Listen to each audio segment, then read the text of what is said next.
Olá pessoal, estamos aqui começando mais uma semana, graças a Deus. Essa semana aqui vai ter por tema eventos finais, não é isso? E vai ter o verso para memorizar 1 Tessalonicenses 5:8.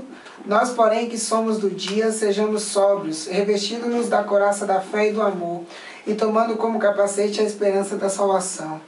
O texto principal durante toda a semana será 1 Tessalonicenses 5:11. Se você não tiver lição, pegue a sua Bíblia e leia 1 Tessalonicenses 5, de 1 até o versículo 11. E a lição dessa semana, ela vem trazendo agora um contexto um pouco diferente da profecia. A lição passada eu trouxe a profecia como ânimo, como incentivo. E a lição dessa semana vem trazendo a profecia como, agora sim, como um alerta. Um alerta de que nós devemos estar sempre prontos. Nessa lição, Paulo queria passar para os Tessalonicenses não os detalhes da volta de Jesus, mas que eles estivessem sempre alertas, porque por ocasião da vinda de Jesus aconteceria também o juízo. Dentro disso, nós temos uma questão muito interessante e talvez que nós mesmos podemos correr o risco de passar por isso. Os Tessalonicenses, eles, quando Paulo foi passando para eles, olha, depois disso vai acontecer isso, depois disso vai acontecer isso, eles começaram a tentar cronometrar quando seria exatamente que Jesus voltaria. Para quê? Com o intuito de que quando estivesse próximo de quando Jesus voltar, aí sim eles começassem a se preparar. Nós corremos esse sério risco. E a lição dessa semana está chamando a lição justamente para isso, de que nós devemos estar sempre prontos e nunca perder o senso de urgência em relação à volta de Cristo. Até porque, não está aqui na lição, mas nós queremos te lembrar da lição passada que tratou sobre a morte. A qualquer momento nós podemos vir a falecer e isso acontecendo, Jesus já voltou para você. E se você não estiver pronto, se você não tiver o senso de que a volta de Jesus é urgente, você pode estar perdido. É isso, pessoal. Na parte de domingo, dia 26 de agosto, nós temos por título Aguardando Amanhã. Nós paramos para pensar um pouco na questão da nossa rotina. Muitas vezes nós temos que trabalhar cedo, aí colocamos o despertador e ficamos naquela soneca, né? Vai lá, aperta soneca, mais 5 minutinhos, mais 5 minutinhos. E nisso nós acabamos saindo correndo. Muitas vezes não nos alimentamos, muitas vezes nem tomamos banho, saímos naquela correria, pois estamos em cima do horário.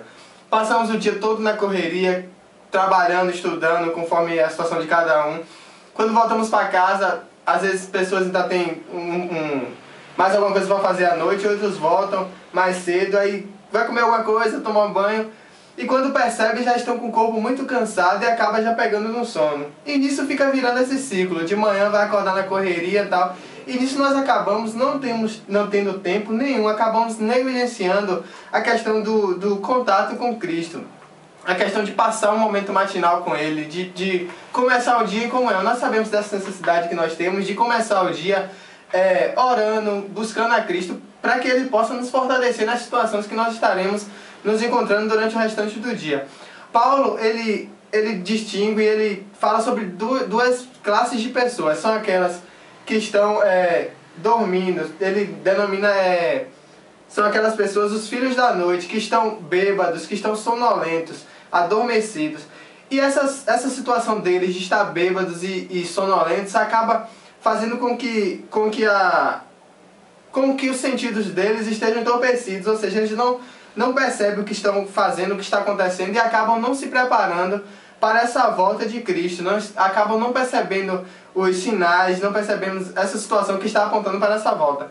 Ele aponta também a segunda classe, que é a classe daqueles que são denominados filhos do dia, ou seja, são aqueles que estão acordados, que estão sóbrios, que estão se preparando para essa volta. Nós sabemos que nós, como pecadores, o nosso instinto já é para a questão do comodismo, para a questão da pecaminosidade, ou seja, nossa tendência já é o pecado. Então é muito difícil para nós, é muito fácil nessa correria do dia a dia, nós acabamos negligenciando isso.